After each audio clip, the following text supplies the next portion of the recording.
Good day, students. Good to see ya. Well, I can't, but I wish I could. Hope you're doing well and everything's going well in your own lives. Again, let me encourage you to send me any prayer requests that you have, maybe that's going on in your family, your church, someone you're trying to minister to right now, or in your own life. I don't know what's going on with jobs with you or other things that you're doing. But please let me know those things. Hey, I wanted you to go to the syllabus real quick. I just want to make sure now you've just handed in the Building Up One Another book report. I hope you enjoyed that book.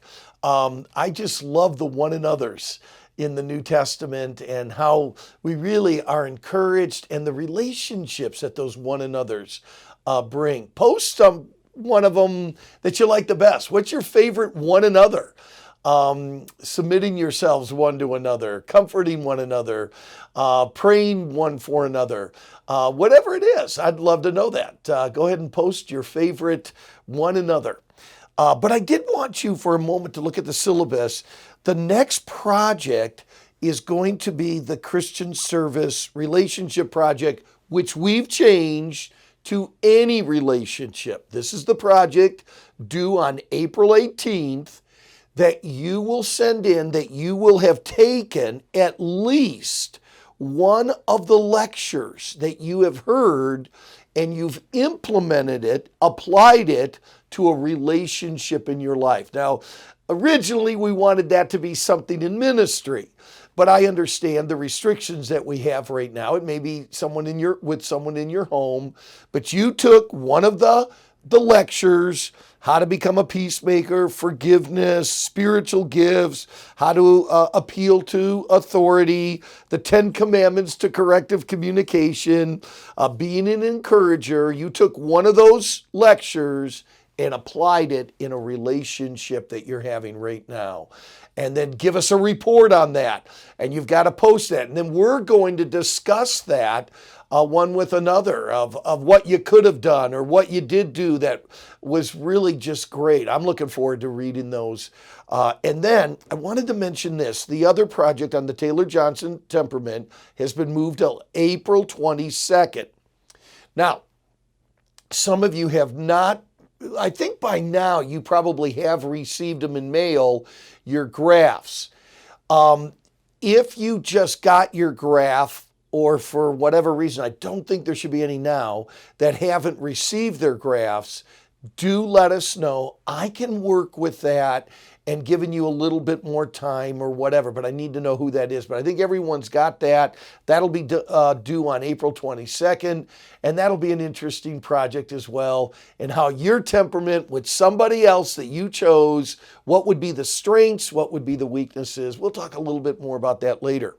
If you take your binder now, your notes, and turn to lecture, we've done the neighbor principle, we've done hospitality. We have one more lecture, lecture 9, before we have a test. So we have this lecture, then the next class that you'll have will be a test. And we'll review a little bit here at the end of this. This is lecture 9, love to sustain your relationship. Obviously, we need to take our scriptures now and turn to the love chapter, 1 Corinthians chapter 13. 1 Corinthians 13. Now, you're familiar in the King James Bible that in our authorized version, that the word love is not mentioned in 1 Corinthians 13. It's the word charity.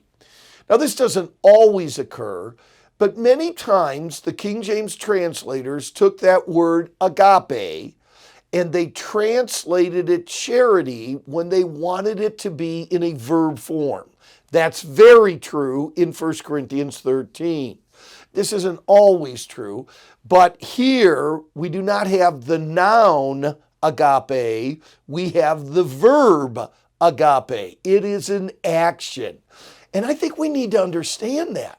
And I think that King James translators did a great job by using the word charity because it's something you do.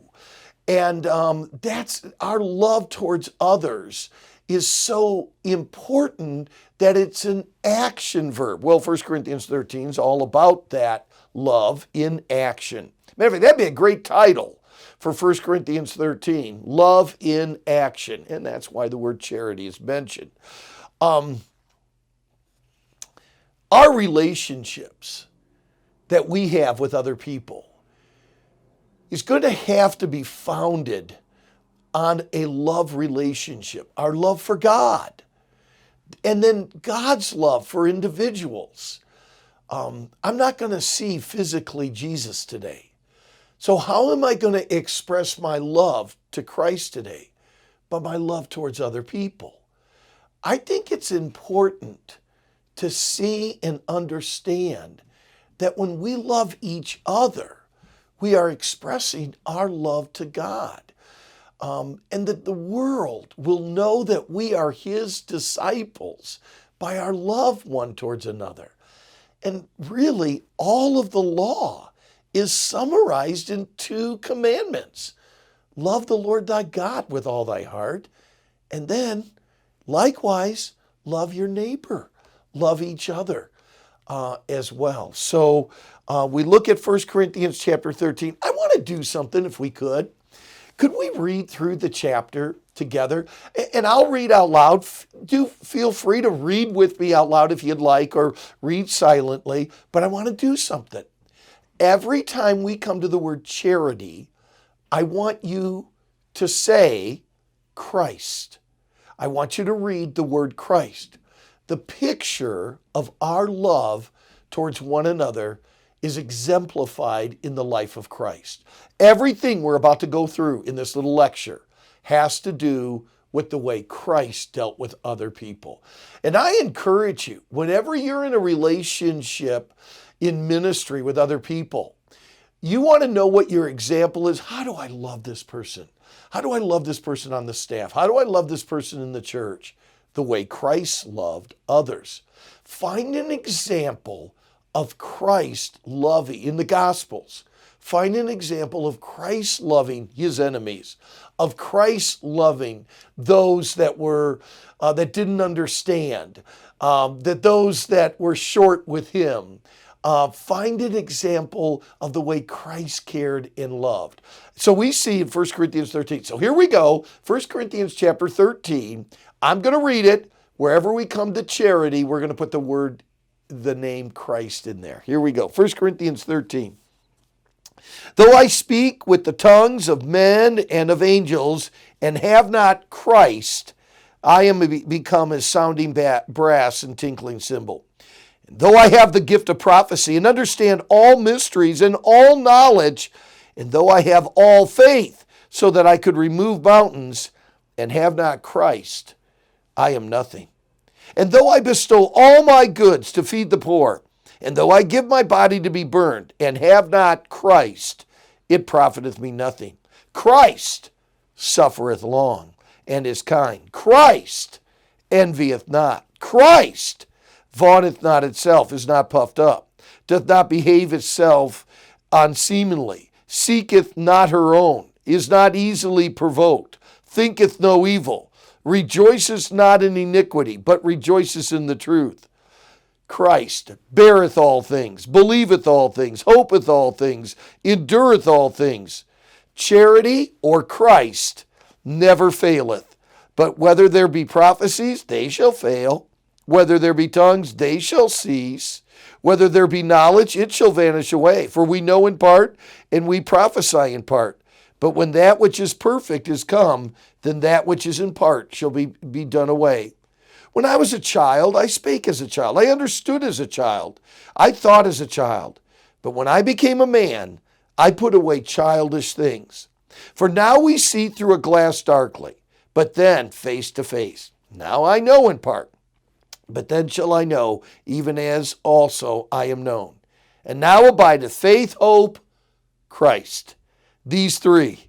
But the greatest of these is, everyone together, Christ. Isn't that cool? How Christ is everything that charity is. So He is going to be our example on how we're going to love one another in ministry. I have 3 points here. Look at your outline real quick, and I'm going to give you the outline right now. Number 1 is love's value. That we're going to find in verses 1 through 3. Then number 2, we're going to look at love's virtue, verses 4 through 6. And then we're going to see love's victory, 7 through the end of the chapter. Let's look very quickly at love's value. It's amazing what can be done without love. Did you look at those first few verses? Though I speak with the tongues of men and of angels, so you can have eloquence in your speech, and have not love, Christ, charity, I'm become as sounding bass. So you can be a great preacher and not have love. And though I have the gift of prophecy, I can be very talented and not have love. And understand all mysteries. I can be very intellectual. I can be extremely sharp in my mind, but not have love. I can have knowledge. I can have discernment, wisdom, and not have love. Look at this. I can have faith and not have love. So that I can remove mountains and still not have love. Look at verse 3. And though I bestow all my goods to feed the poor, I can give and give and give. I can be in ministry and I can give myself and expend myself and be an incredible servant and still do it without love. And though I give my body to be burned, I can be a martyr and still not have love. And have not love, it profiteth me nothing. It is amazing what we can do in ministry without love. By the way, gang, it's amazing what we can do in ministry without Christ and without the Holy Spirit. Self-effort, self-energy can do a lot of things, but it can all be done without love, and then it becomes actually really nothing at all. The motivation of why we do what we do becomes as important as what we do. That's why at the judgment seat, everything, what we do is going to be burned with fire. It's going to come forth as gold or silver, precious stones, or wood, hay, stubble, but why we do it as well. Love has to be our motivation. So it's amazing what can be done without love. True love is a choice of the will to find joy in something or someone by doing what is best for that one without regard to self or cost. That's pretty big, but let's go back through this for just a moment. True love is a choice of the will. Love is a choice, there's no doubt about it. To find joy in something or someone by doing what is best for that one without regard to self or cost. Hey, love is not about you. Love is about the best for someone else, no matter whatever it costs for them, for their good, and to receive joy out of that. I love that thing or that one so much. And that love for Christ motivates us in getting along with anyone else. That's love's value. But let's look at love's virtue, its strength, its excellence. Notice number 1, it suffereth long. Hey, you know what? Love is patient. If we're going to have relationships in ministry, we're going to have to learn how to suffer long. We're going to have to learn how to remain under and have steadfast endurance towards one another. It's patient. It's understanding. These are tough. It's not hasty. Doesn't get angry. Love suffereth long. Love is kind. It delights in happiness of others. It's fire without heat. It's able to be kind, gentle. You know, when you work with somebody who's kind, it's easy to get along with them. Sometimes the only thing we just need to add to our relationship with others is just some kindness.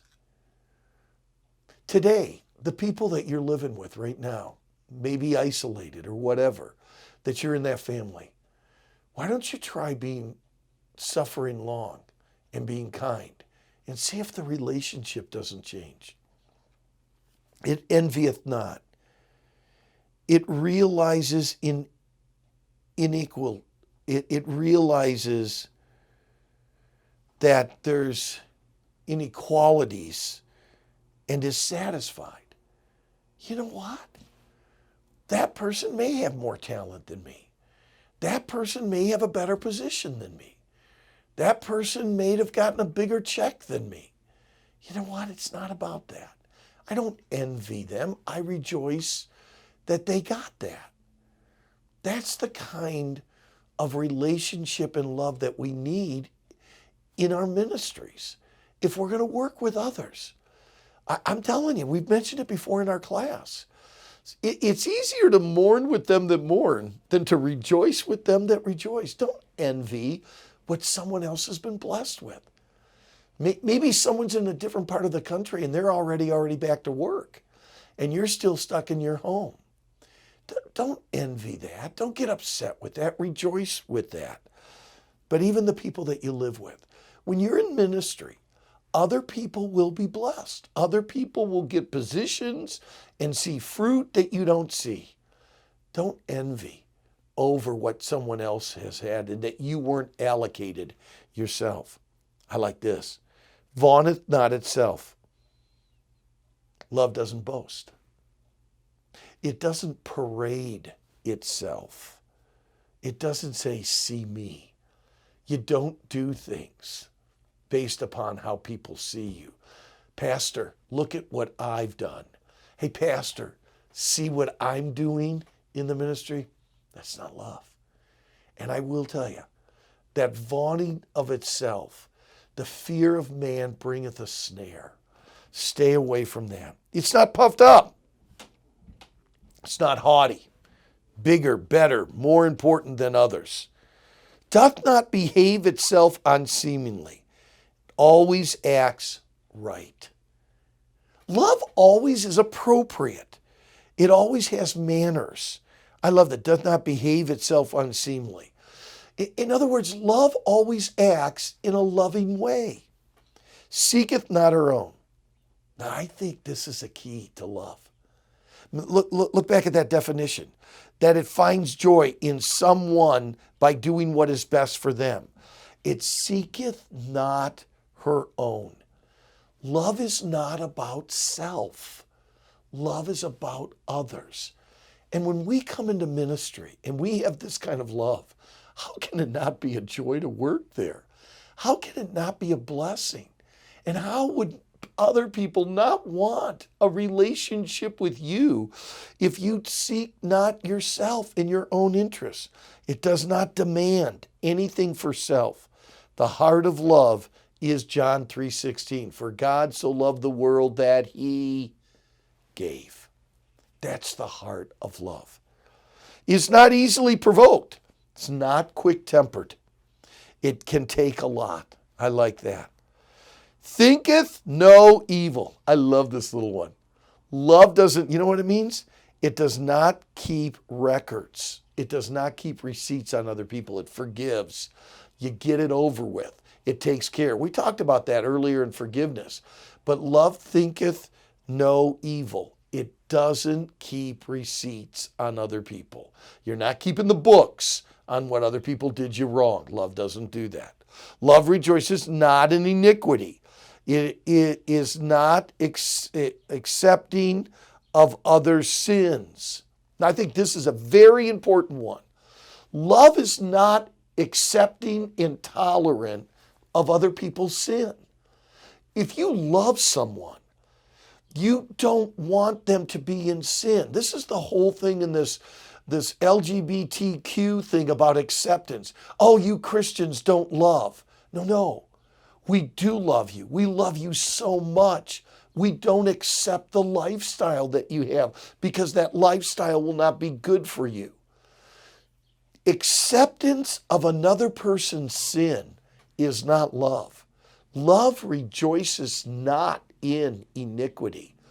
And you know what? You may work with somebody that you got to correct them. You admonish them. Why? Faithful are the wounds of a friend. I love you so much. I don't want this in your life. I love you so much. You've got to change in this area. Love is not acceptance of someone else's sin. Love rejoices not in iniquity. Don't you love that one? And then love rejoices in truth. Love is honest. It's accurate. Truth will never hurt somebody. If you do it, matter of fact, the Bible says, speak truth in love. Man, you got to know how to handle the truth. But truth, accuracy, and honesty is all part of love. Love's virtue. Boy, that's a list, I'll tell you. Then love's victory. Love beareth all things. It supports. It sustains. It stays afloat. It carries. It beareth all things.